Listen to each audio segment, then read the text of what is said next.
Olá, amigos, tudo bem com vocês? Aqui, Alexei Bueno, do canal Alexei Bueno Espiritualidade e Viagem Astral, mas para falar nessa série sobre o Hermetismo. Este é o terceiro vídeo. No primeiro eu falei sobre Hermes Trismegisto, no segundo sobre o princípio do mentalismo e agora irei falar sobre o princípio da correspondência. Então, tenho feito vídeos mais ou menos curtos, na média aí de 20 minutos, porque vou direto ao ponto.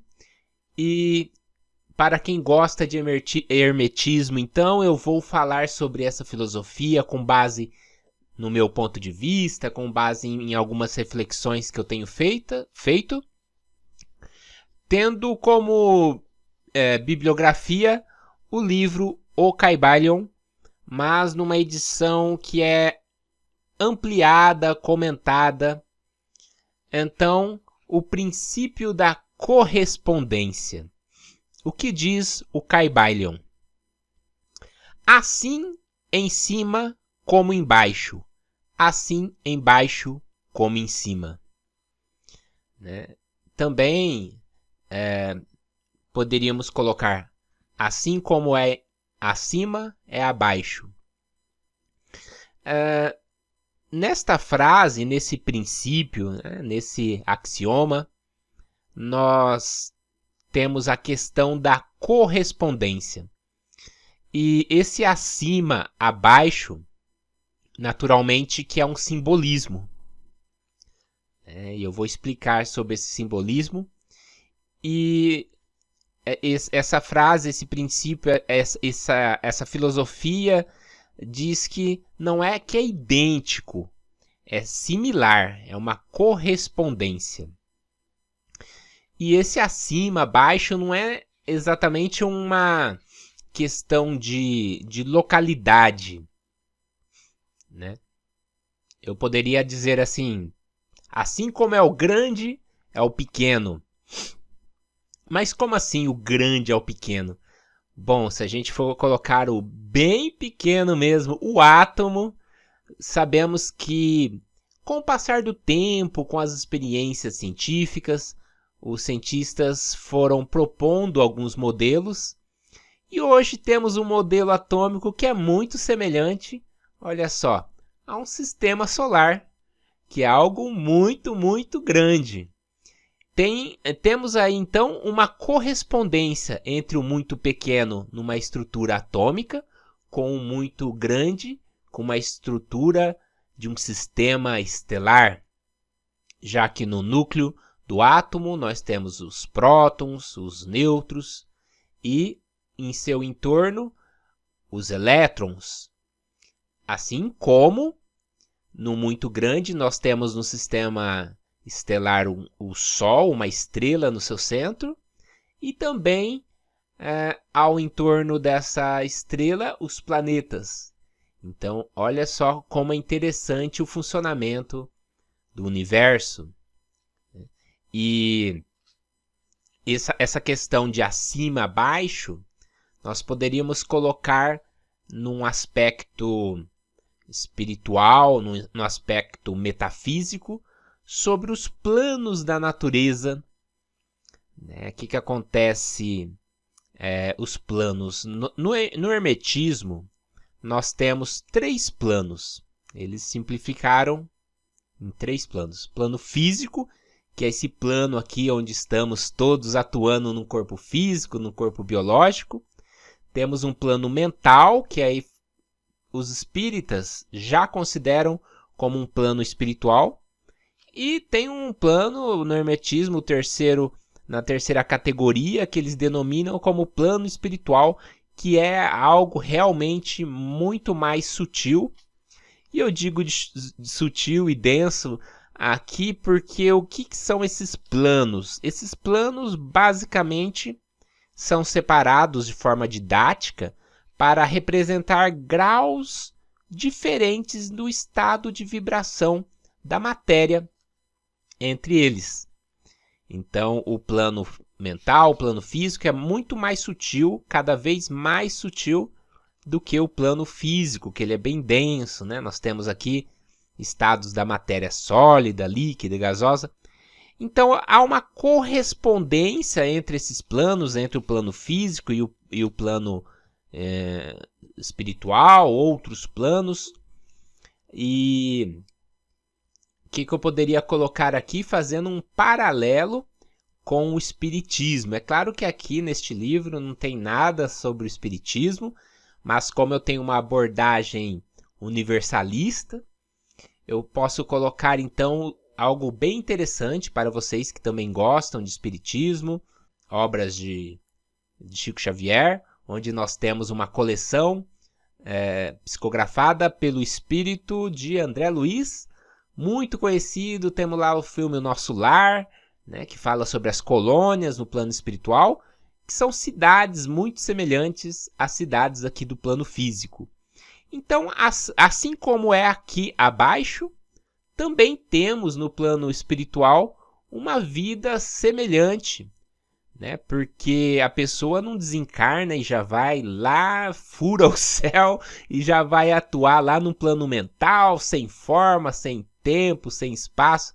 Não é bem assim, há todo um processo de adaptação a essa existência sem a matéria, sem o corpo físico.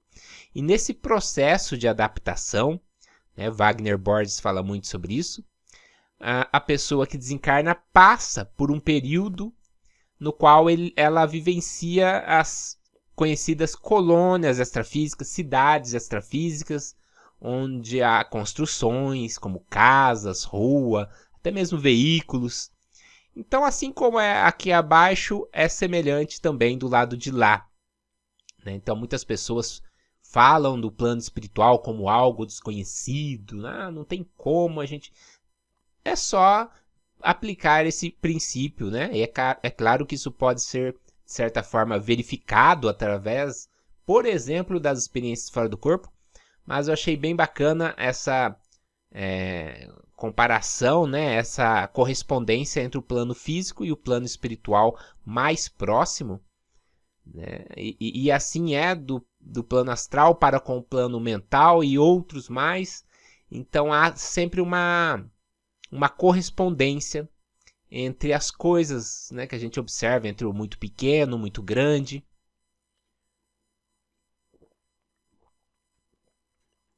Então, falamos em hermetismo em planos porque algumas pessoas falam sobre dimensões, mas falar sobre dimensões nos remete a algo que medimos, tal como largura, altura, comprimento, né, espessura, tal.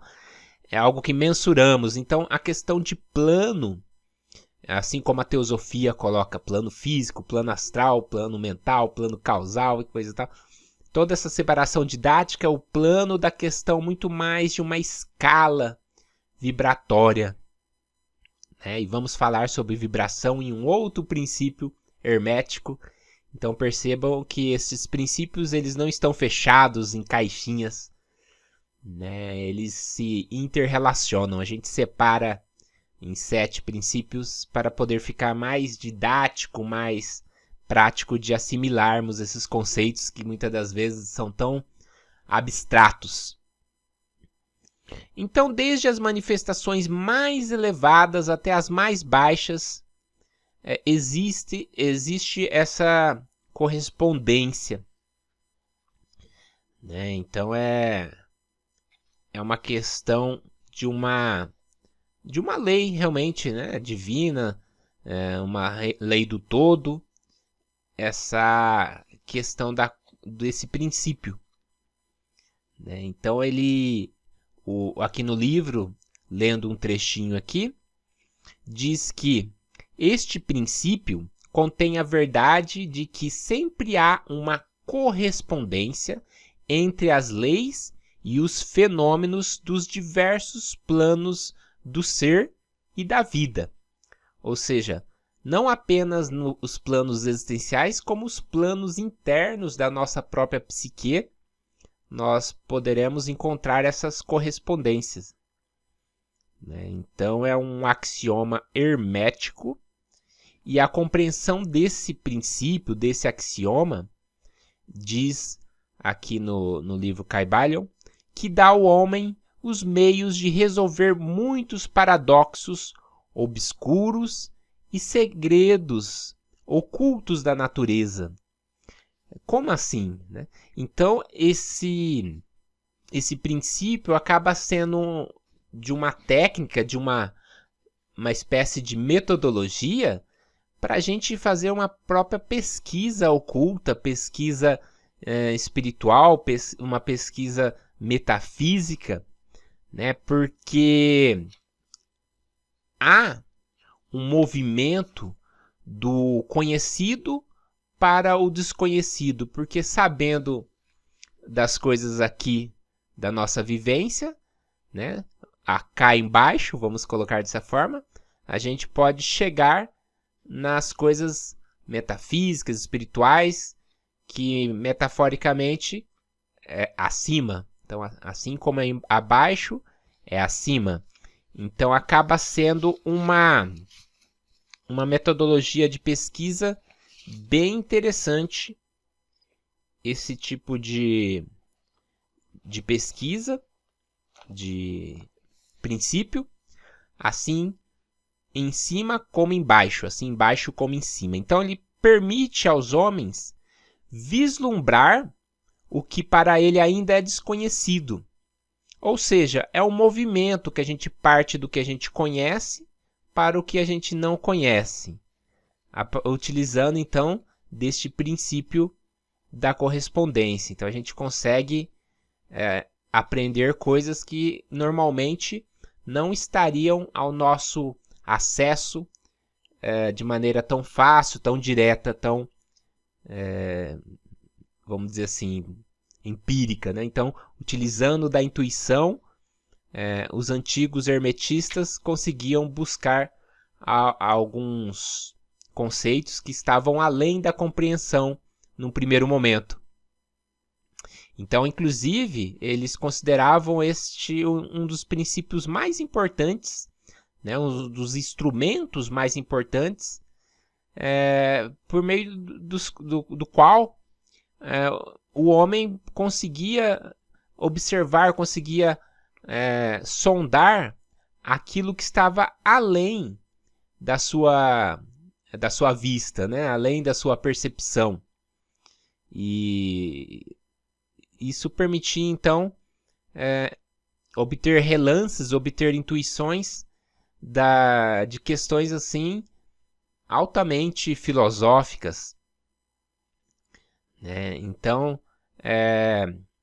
assim como, por exemplo, pegando aí a geometria, né? A pessoa sentada, né, no seu quarto, num planetinha Terra, um planetinha chamado Terra, ele consegue pela geometria calcular a órbita dos planetas, indo mais além, até mesmo o movimento das galáxias, calcular eclipse, né? Pela simples matemática, por cálculos, por coisas ali consideradas, entre aspas, pequenas, cá embaixo, ele conseguiria inferir tanto conhecimento do que está além, do que está acima, no universo, no cosmos.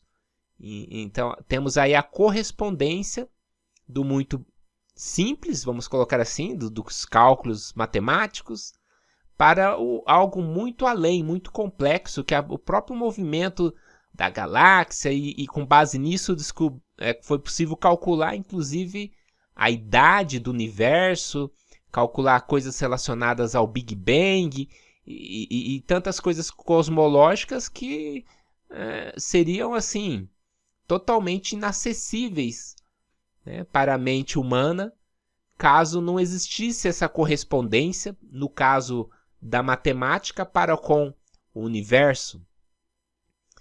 Então realmente é o muito pequeno para o muito grande.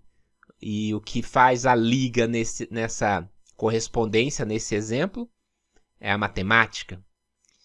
E existiriam muitos outros exemplos, mas eu acho que deu para entender que a correspondência é um princípio bastante útil a todo iniciado, né, que busca o conhecimento do universo, do funcionamento da existência. Então, eu acho que deu para ter uma noção da importância desse princípio, de como que o universo foi moldado, né? Ele foi moldado com base nesse princípio. Então, tivemos a noção do mentalismo, o todo é mente, a divindade é uma mente que cria através da sua criação mental, através do seu exercício mental, cria todos esses princípios que vamos ver, as leis que regem todo o universo, o plano físico, os planos espirituais. E, vamos dizer assim, uma primeira lei, um primeiro que estamos analisando é a correspondência do muito pequeno com muito grande, do simples para o complexo, né? Do objetivo, do empírico para o metafísico, né? Do físico, melhor dizendo, para o metafísico. Então é esse movimento de correspondência que permite desbravarmos todas essas questões cósmicas, espirituais, todo esse conhecimento hermético. Bem, pessoal, eu acho que deu para ter uma noção do funcionamento desse princípio da correspondência. E no próximo vídeo vou falar de um princípio que particularmente eu considero bastante interessante e vou explicar por que no próximo capítulo aí, né, no próximo estudo que vamos fazer, que é o princípio da vibração, que é muito bacana. Espero vocês então no próximo vídeo. Espero que estejam gostando dessas exposições que eu tenho feito. E até lá, paz profunda a todos.